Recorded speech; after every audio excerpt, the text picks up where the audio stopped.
On RWP reviews today, we're going to talk about flight control boards.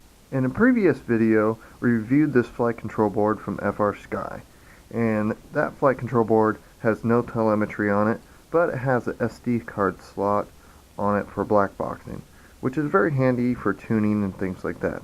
But the problem is it has no telemetry, and it's got some thinner antennas actually on it, and these little connectors that's on the flight control board are actually smaller than the standard one.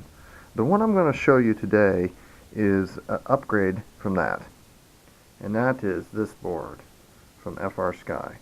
Now this board here has some really nice features to it.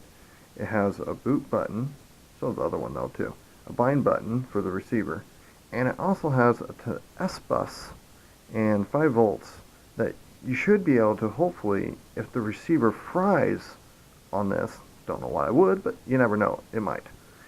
You should be able to hook an X4R into it by remapping some of the UART ports and using a separate receiver just in case this receiver goes out.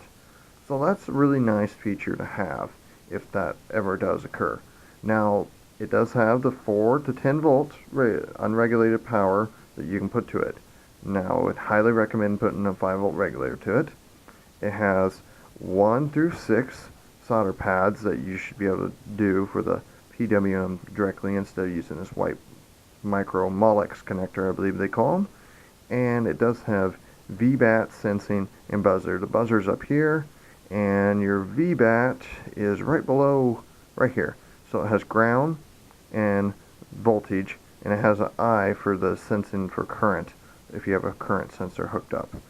And then it has some other features to it, I believe other UARTs that you could use for like GPS and things like that, because this does have a barometer on it, and that barometer chip is right there. It's real tiny.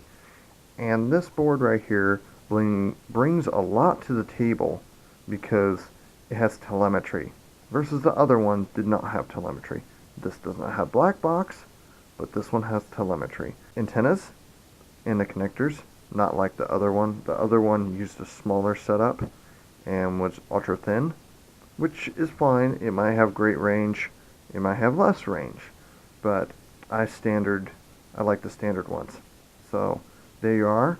It's from frsky, this board is, and I got it from horusrc.com, which first time ever dealing with them, and they seem to have good customer service. Never dealt with them before besides buying this board. It came in a huge box, which is kind of unusual because just this little box inside of a good sized box like that. And that's the first time ever dealing with them, and hopefully I can deal more with them.